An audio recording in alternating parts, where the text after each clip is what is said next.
तापत्रय विनाशाय श्री कृष्णाय वयम्। जो सत्य भी है, प्रकाशवान भी है, आनंद भी है और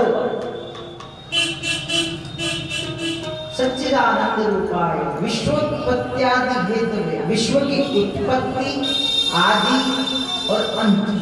जिस प्रकार एक बालक किसी सागर के किनारे जाता है और सागर की रेत से अपने हाथों से कोई सुंदर घर बनाता है, जब तक उसका मन होता है उससे खेलता है, फिर जब जाता है तो उसे तहस नहस करके आ जाता है। उसी प्रकार प्रभु इस सृष्टि का निर्माण करते हैं, विष्णु के रूप में सृष्टि का निर्माण करते हैं, ब्रह्मा के रूप में सृष्टि का विस्तार करते हैं, भगवान शंकर के रूप में फिर सृष्टि का विनाश करते हैं। जब तक भगवान का मन होता है इस सृष्टि को रखते हैं, जिस दिन मन हुआ खत्म। इसलिए विश्वोत्पत्त्यादि हेतवे, विश्व की उत्पत्ति, सृजन और आदि भगवान के हाथों में। तापत्रय विनाशाय करते क्या है? बोले तीनों प्रकार के तापों का नाश करते हैं। दैहिक, दैविक, भौतिक तापा, राम राज्य का नहीं व्यापा। तीन प्रकार के ताप है, देह से मिलने वाले ताप, भौतिक ताप, दैविक ताप, देवताओं से मिलने वाले ताप, तीसरे ताप भौतिक ताप। जिस प्रकार सुनामी आ जाना, भूकंप आ जाना, ये भौतिक ताप है। भगवान तीनों प्रकार के तापों का नाश करते हैं। ऐसे श्री भगवान कृष्ण को हम प्रणाम करते हैं। श्री कृष्णाय वयम् नमः। महाराज आगे भगवान सूत जी अपने गुरुदेव का मंगलाचरण करते हैं। यम प्रव्रजन्तमनुपेतमपेतकृत्यं द्वैपायनो विरह कातरगा जुहाव पुत्रेति तन्मयतया तरवोऽभिनेन्दु स्तं सर्वभूतहृदयं निमानतोऽस्मि। जिन सुखदेव जी महाराज का यज्ञोपवीत संस्कार भी नहीं हुआ, नामकरण संस्कार भी नहीं हुआ, यहाँ तक छोड़ो जिनका नाल छेदन संस्कार भी नहीं हुआ, वो सुखदेव जी महाराज वन की ओर गमन कर गए। उनके पीछे श्री व्यास जी महाराज पुत्र पुत्र कहकर के दौड़ रहे हैं। ऐसे श्री सुखदेव जी महाराज को हम प्रणाम करते हैं। कथा में प्रवेश किया। नैमिषे सूक्तमासी अभिवाद्यं महामति। नैमिषारण्य क्षेत्र में 88,000 शौनकादिक ऋषियों के मध्य श्री सूत जी महाराज विराजमान हैं। कथा का श्रवण करवा रहे हैं। सूत जी महाराज से शौनकादिक ऋषि प्रश्न करते हैं, महाराज हमें ऐसी कथा सुनाइए जिससे हमारा कल्याण हो जाए। अज्ञानध्वांत विध्वंसं कोटि सूर्य समप्रभ। हे सूत जी महाराज, आप करोड़ों सूर्य के समान हैं। किस लिए? हमारा अज्ञान दूर करने के लिए। तो हमें ऐसी कथा सुनाइए। कैसी? माया मोह निराशस्य वैष्णवे क्रियते कथम् श्रेयसां यद् भविष्येय पावनानां च पावनम् कृष्ण भक्ति कृष्ण साधनं तत्पदाधना। भगवान सूत जी महाराज हमें ऐसी कथा सुनाइए जिससे हमारे कान रसमय हो जाए, हमारी वाणी रसमय हो जाए, रोम रोम में भगवान का चिंतन होने लगे। तब सूत जी महाराज शौनकादिक ऋषियों से कहते हैं कि शौनकादिक ऋषियों, तुम्हारी चित्त प्रवृत्ति भगवान की कथा में है, इसका मैं आदर करता हूँ। तुम्हें वही कथा सुनाऊंगा जिससे तुम्हारा हित हो। व्यक्ति संसार के कार्य तो करता है, लेकिन ये नहीं सोचता कि इसमें हमारा हित है या नहीं।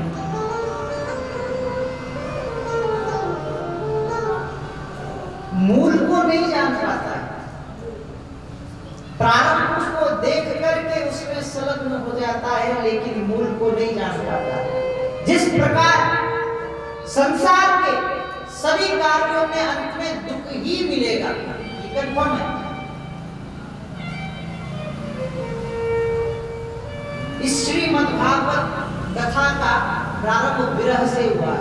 प्रेम ध्यान से, ये जो श्रीमद् भागवत कथा है, यदि एक काव्य की दृष्टि से देखा जाए तो विरह गीत है, गोपियों का विरह गीत है, सुखदेव का विरह गीत है, विश्व पितामह सेजसैया मृत्युशैया पर पड़े हुए हैं, उनका विरह गीत है।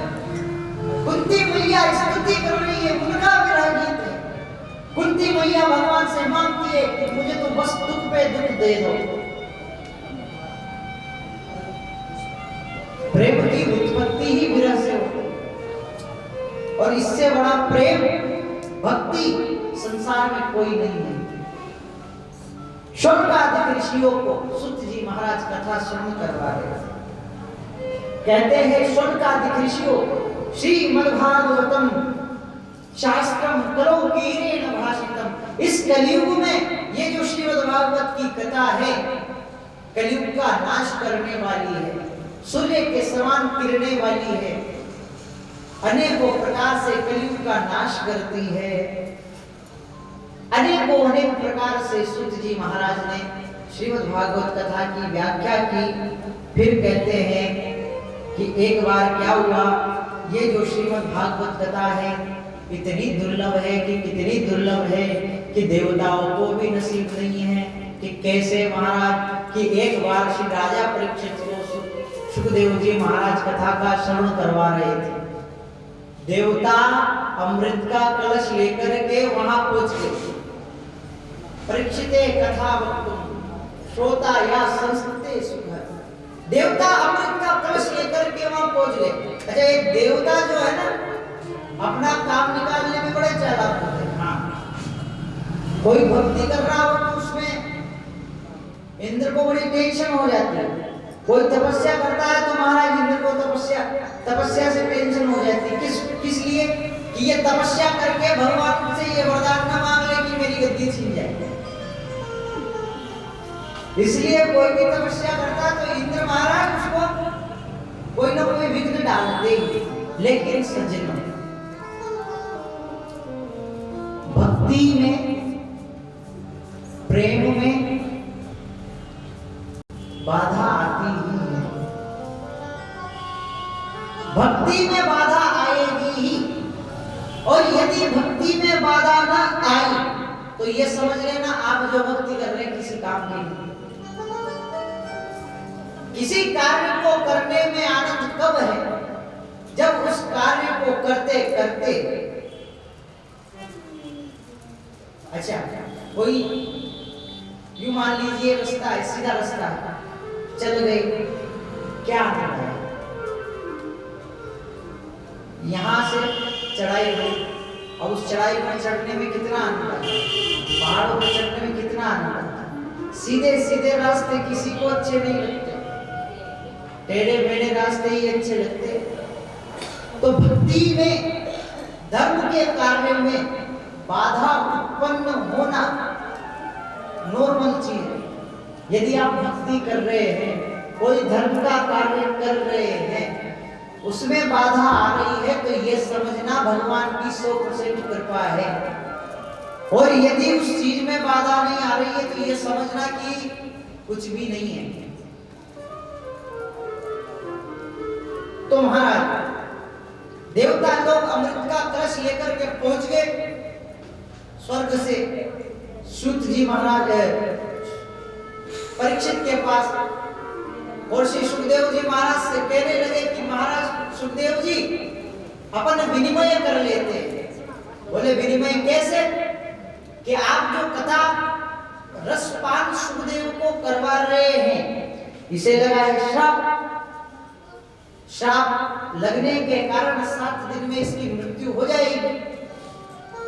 अब महाराज यदि इसे मृत्यु से बचाना है तो ये अमृत रूपी जो रस है इसे पान करा दीजिए, और जो कथा रूपी अमृत है वो हमें पान करा दीजिए।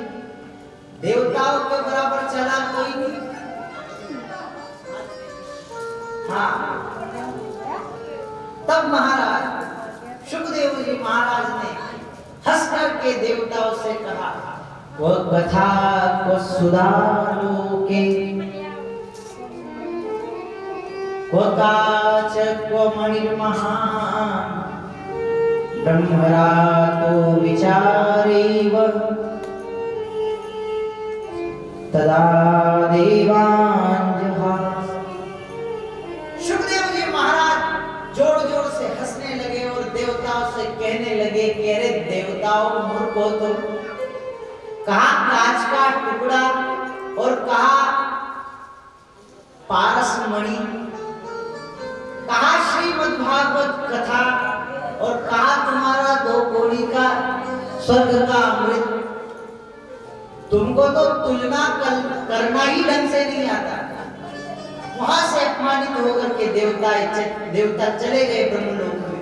ब्रह्मलोक में देवता जाकर के ब्रह्मा जी से कहा कि महाराज ये क्या है, ऐसा क्या है इस भागवत में कि हमको भी नसीब नहीं हो रही है।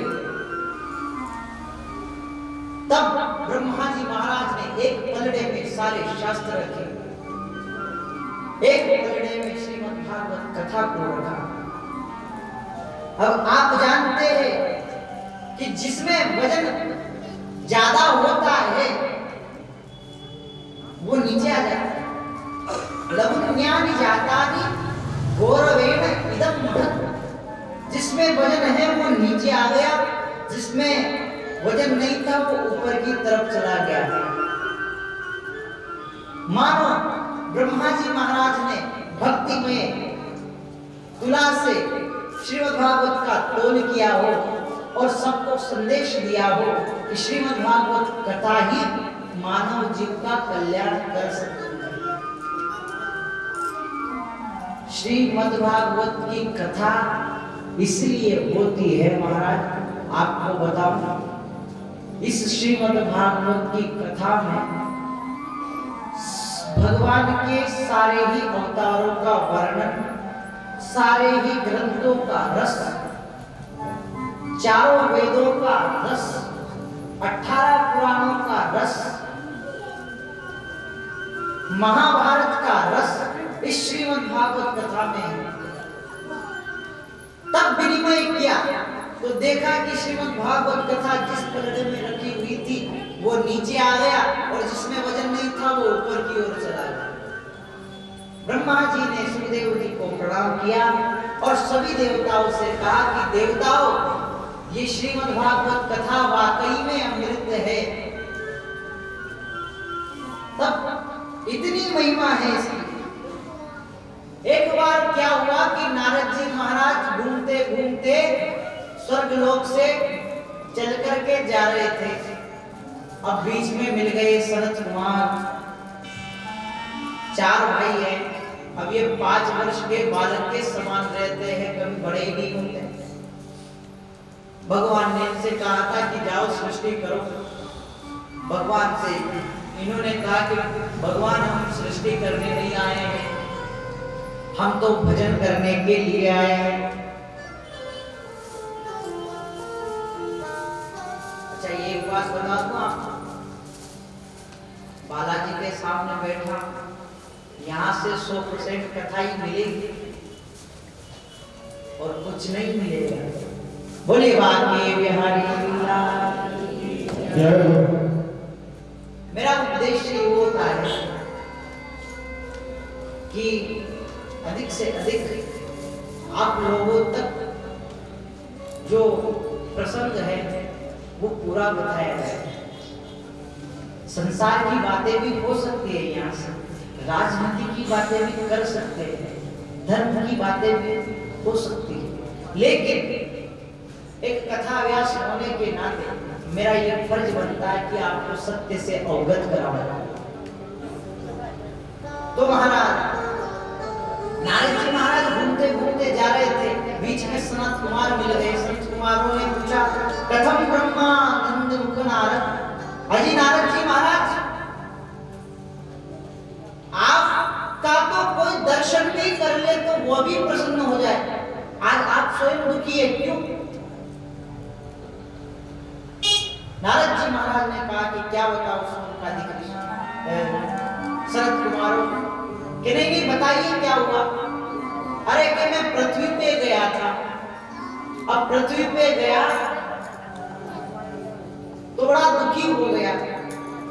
अहम तो पृथ्वीया ज्ञात्वा सर्वोत्तमामिति पुष्करं च प्रयागं च गोदावरी काशीं तथा। महाराज मैं कहां नहीं गया, काशी गया, मथुरा गया, पुष्कर गया, प्रयाग गया, लेकिन मुझे कहीं भी शांति नहीं मिली। कोई एक बार सत्य भी बोल देता तो यूं कहता है कि राजा हरिश्चंद्र के बाद मेरा ही नंबर है।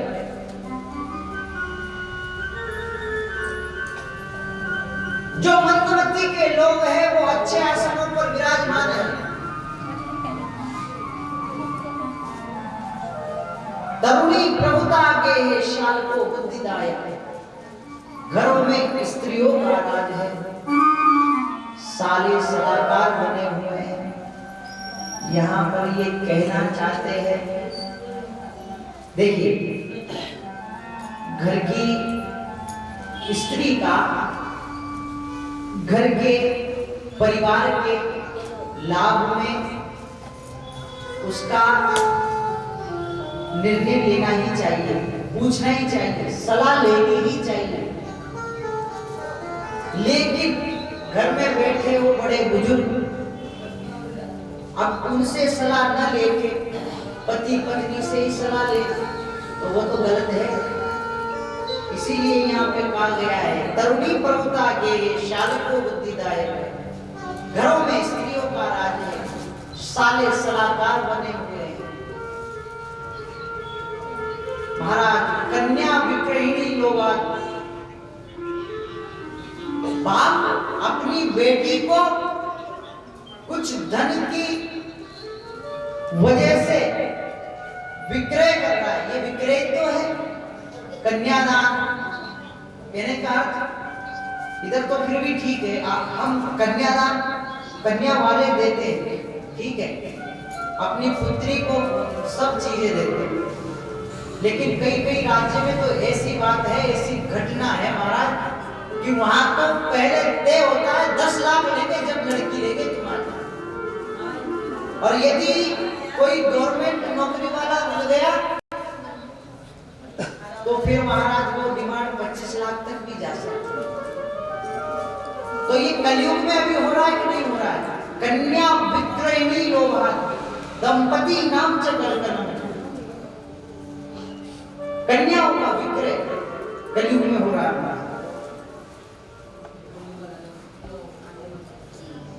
अनेकों प्रकार से नारद जी महाराज ने सनत कुमारों के सामने अपनी पीड़ा का बखान किया।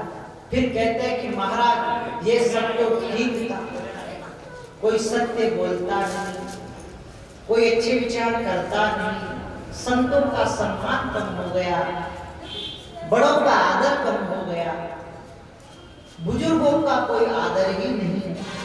लेकिन मैं जब वृंदावन पहुंचा तो मैंने एक आश्चर्य देखा। क्या आश्चर्य देखा कि एक युवा माता, एक युवती, 2 वृद्ध जनों को लेकर के अपनी गोद में बैठी हुई है यमुना के किनारे। जब मैं वहां से गुजरा तो उसकी नजर मेरे ऊपर पड़ गई। जब मेरे ऊपर उसकी नजर पड़ी तो उसने मुझे आवाज दी, भो भो साधु क्षणं तिष्ठम। अरे साधु रुको रुको, तुम कौन हो?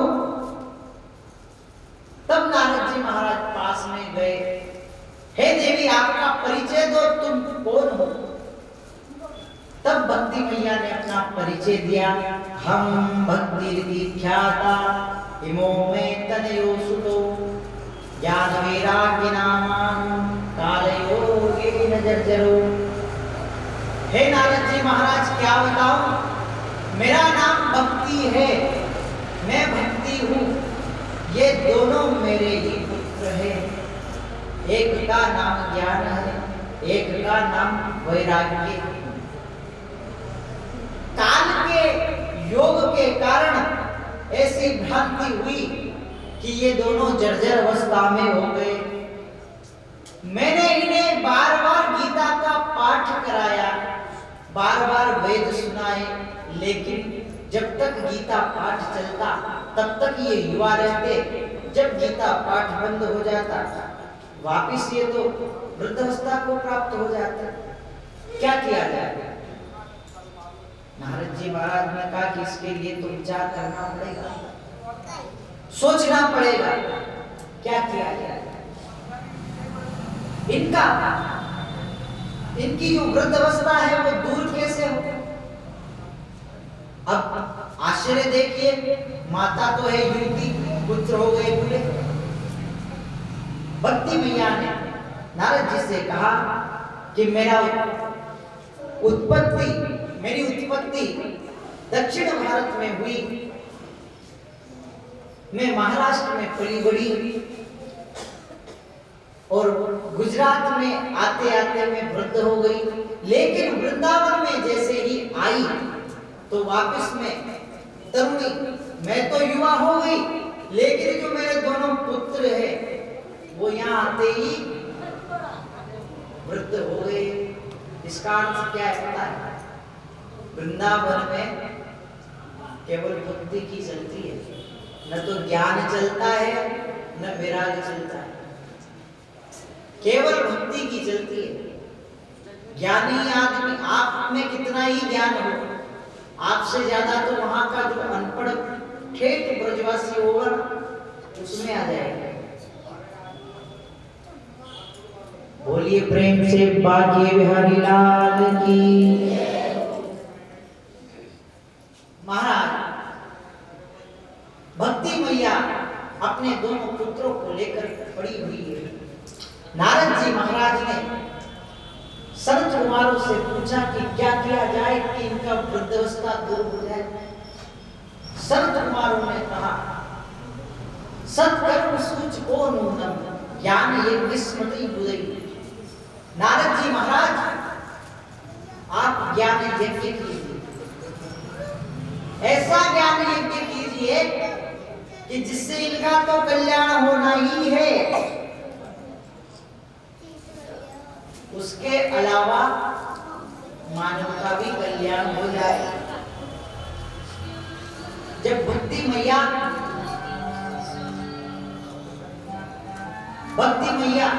वृंदावन में आई तो तरुणी हो गई, युवा हो गई। वृंदावन की बड़ी महिमा है महाराज। वृंदावन धाम को वास भलो, जहाँ पास बहे यमुना पठरा, नित्य नहाय के ध्यान धरो, वैकुंठ मिले तिनको रजहा। वृंदावन के वृक्ष को मरम न जाने कोई, डाल डाल और पात पर श्री राधा राधा हो। ये सत्य घटना है, इसकी प्रमाणिकता है। कभी वृंदावन जाओ तो टटिया आश्रम जाना। टटिया आश्रम में अभी भी सेठ की वहां पर समाधि स्थली बनी हुई है। उसके मन में आया कि सब कहते हैं पांच पात पर राधे राधे हुए, डाल डाल पर राधे राधे हुए। परिक्रमा लगा रहा था वृंदावन की। वृंदावन की परिक्रमा लगाते लगाते टटिया आश्रम आया। टटिया स्थान है वहां। टटिया स्थान इसलिए है कि वहां के जो महाराज जी है या जितने साधु संत है, वो जो टाट रहता है ना, बोरी, उसी को पहनते हैं। हाँ, तो सेठ आया, महाराज जी से मिला। महाराज जी से कहा कि महाराज जी एक बात बताइए, कि यहाँ पत्ते पत्ते पे राधा नाम है? कि हाँ है। कि मुझे तो नहीं दिखता। महाराज जी ने कहा मुझे तो दिख रहा है। इतनी ही देर में एक पत्ता टूट करके उसकी गोदी में आ गया। उसने देखा कि पत्ते पे राधा नाम लिखा था। जैसे ही अपना सिर ऊंचा करके उसने ऊपर देखा, प्रत्येक पत्ते पर राधा राधा राधा राधा राधा नाम लिखा। ये ब्रज की महिमा है। लोग कहते हैं कि श्रीमद् भागवत में राधा का नाम नहीं है। अरे महाराज, श्रीमद् भागवत ही राधा है। इससे बड़ी प्रामाणिकता क्या चाहिए? श्री कृष्णाय वयं नमः कहा है यहाँ पर, तो वहां पर सुखदेव जी कहना चाहते हैं कि मैं कृष्ण के साथ में श्री राधा रानी को भी प्रणाम करता हूं। अच्छा एक बात बताओ कि राधा नाम नहीं है, माना नहीं है, लिखा नहीं है कहीं पर श्रीमद् भागवत में कि राधा का नाम नहीं। गोपी गीत भी आया, तो गोपी गीत के बाद में भी आया कि एक गोपी है जिसके साथ भगवान रमण कर रहे हैं। एक बात बताओ, मुझे क्या ये प्रमाण देने की आवश्यकता है कि मैं बालाजी का पुजारी हूं? नहीं है। आपको ये प्रमाण देने की आवश्यकता है कि आप अमुक अमुक व्यक्ति की पत्नी है या पति है या पुत्र है? नहीं। जिस प्रकार हमारी नसों में रक्त दौड़ता है लेकिन दिखता नहीं दिखता ना। हथेली दिखती है, हाथ दिखते हैं। कब दिखेगा? जब इसमें कोई चीरा लग जाए तभी रक्त दिखेगा, उसके अलावा तो दिखेगा नहीं। उसी प्रकार राधा जी श्रीमद् भागवत में विराजमान है लेकिन दिखती नहीं है। इसको देखने के लिए भक्ति का चश्मा लगाना पड़ेगा। ज्ञान के चश्मे से राधा का दर्शन भागवत में नहीं होगा महाराज। और बिना राधा जी के श्रीमद् भागवत कथा का तो कोई पार ही नहीं है। एक बार की बात है, भगवान ने सोचा कि मुझे इस सृष्टि में जाना चाहिए, विचरण करना चाहिए। राधा रानी ने भी कहा कि ये कथा पद्म पुराण में आती है। राधा रानी ने भी कहा कि हाँ प्रभु, हमारी भी इच्छा है कोई सुंदर सा स्थान हो जहां हम दोनों रहें। इस संसार में भगवान ने कहा ठीक है, लेकिन हम जाए उससे पहले जो हमारा ये जो सुख है इसको वहां भेजना चाहिए। भगवान ने सुखदेव को भेजा। सुखदेव जी ने आकर के इस भागवत कथा को जन जन तक पहुंचाया। कल आप जब भागवत के प्रथम स्कंद की कथा प्रारंभ होगी तब आप श्रवण करेंगे। निगम कल्पतरोर गलितम फलम सुखमादमृतम द्रव संयुतम पिबत भागवतम रसमालयम मुहुरहो रसिका भूरिभाव। कैसे पियो? पागल होकर के पियो। मुहुरहो रसिका, रसिक बनकर के पियो। कब तक पियो? आलयम पर्यंतम, तब तक मुक्ति न हो जाए। पीने वाला कब तक पीता है? जब तक उसको चढ़ नहीं जाता तब तक पीता। जब चढ़ जाती है तब पीना बंद कर देते हैं। अब ये कथा ऐसी है कि इसको जीवन भर पीते रहो। ये कब चढ़ेगी? इसका चढ़ना जब मानना जब आपका मोक्ष हो जाए। बोलिए बाके बिहारी लाल की जय हो। ये वेद रूपी कल्प वृक्ष का पका हुआ फल ही श्रीमद् भागवत कथा। निगम मन वेद निगम कल्प तरोर गलितम फलम शुभमुखादमृतम द्रव संयुतम। निगम रूपी वेद का पका हुआ फल ही श्रीमद् भागवत है। पहले ये फल श्री वेद व्यास जी ये फल विष्णु भगवान के यहाँ से निकल के ब्रह्मा जी को चतुश्लोकी के रूप में मिला। उस चतुश्लोकी के रूप में वो नारद जी को प्रदान की गई। नारद जी के द्वारा श्री वेद व्यास जी महाराज को चतुश्लोकी भागवत सुना करके नारद जी महाराज के द्वारा व्यास जी महाराज को दी गई। व्यास जी महाराज ने अपने ज्ञान से प्रतिपादित करके 18,000 श्लोकों में श्रीमद् भागवत कथा की रचना की।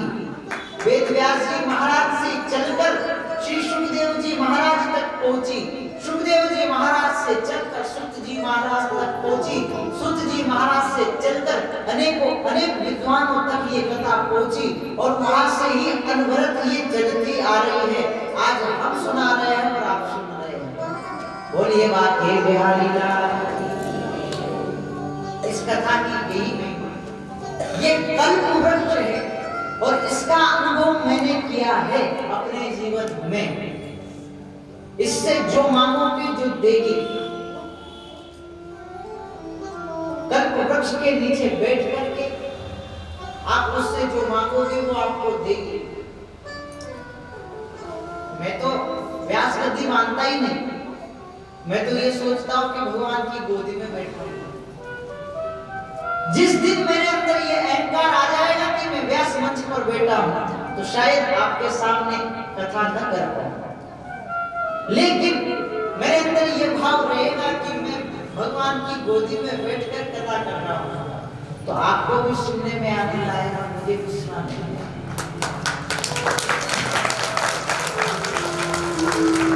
प्रेम से बोलिए श्री राम।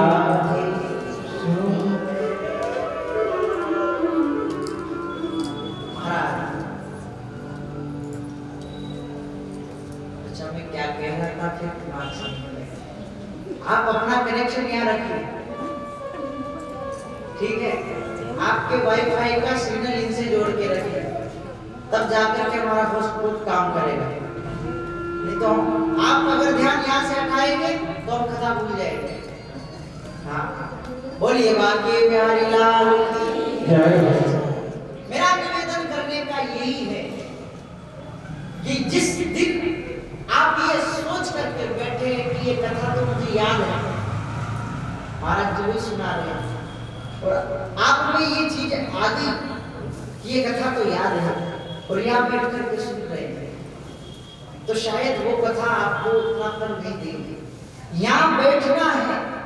अच्छा, गागर में यदि जल भरना हो तो पहले क्या करोगे? कोई भरी हुई गागर है उसमें जल भरता है? नहीं भरता, उसको खाली करना पड़ेगा, फिर उस गागर में जल भरा जाएगा। तो जब यहां पधारो तो अपने मन रूपी गागर को संसार रूपी जल से खाली करके आया करो और भक्ति रूपी जल यहां से भर के ले जाया करो। बोलो आके बिहारी लाल जय हो।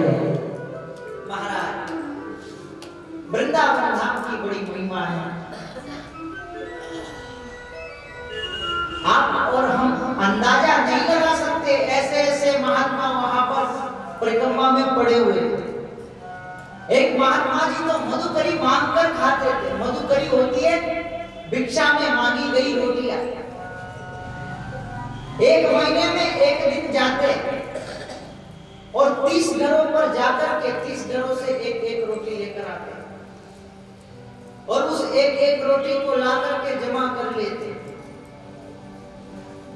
एक रोटी को रात में पानी में गला करके उसमें नमक डाल करके और गला देते, रख देते। फिर जब सुबह होती तो ठाकुर जी को स्नान कराया, स्नान करा करके ध्यान कराया, उसके बाद उसी रोटी का भोग लगाते। फिर ठाकुर जी को भोग लगा करके स्वयं पाते। एक दिन महाराज महात्मा जी ने क्या हुआ कि नमक खत्म हो गया। भक्ति का स्वरूप देखिए आप, भक्ति दिखावे से नहीं चलती। यदि आप में भाव नहीं है तो आपके 56 भोग बेकार है। यदि आप में भाव है तो वो सूखी रोटी भी खाने के लिए तैयार है। भाव को जगा करके देखिए। भाव का भूखा हूं मैं, बस भाव मुझको चाहिए। भाव से मुझको बजो, बस भाव से बेड़ा।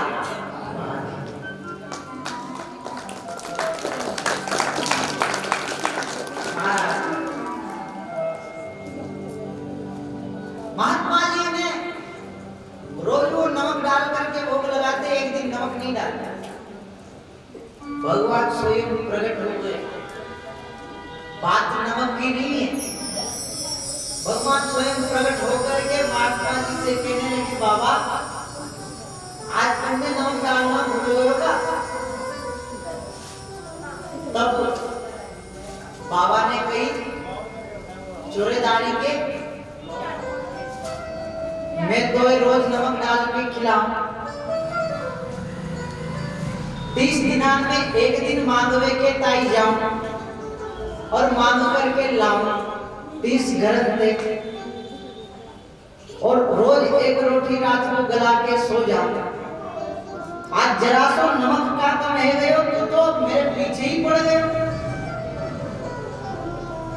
बाबा से भगवान ने कहा, बाबा एक बात बताओ। क्या बता दे लाला? बाबा माता यशोदा के हाथों के 56 भोग बने हुए 56 भोगों में भी इतना स्वाद नहीं आता जितना तुम नमक डाल करके जो रात को गला करके रोटी मुझे बोल लगाते। ये तो भाव का उनका है। हाँ, बिना भाव नहीं रिश्ता।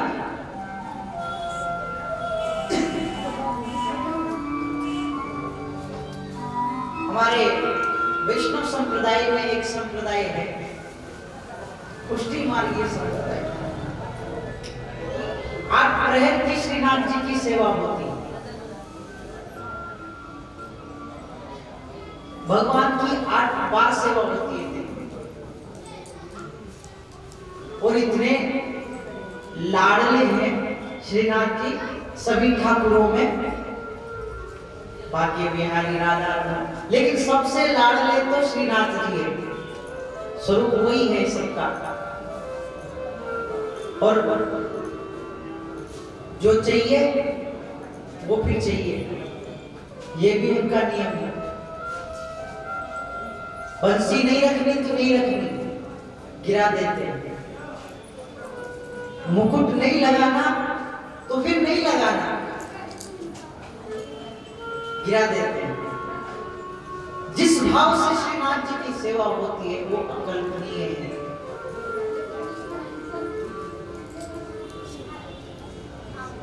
वल्लभ संप्रदाय में पुष्टि मार्गीय संप्रदाय आती है, उसके अंतर्गत श्रीनाथ जी की सेवा होती है और मेरे तो बहुत प्रिय है।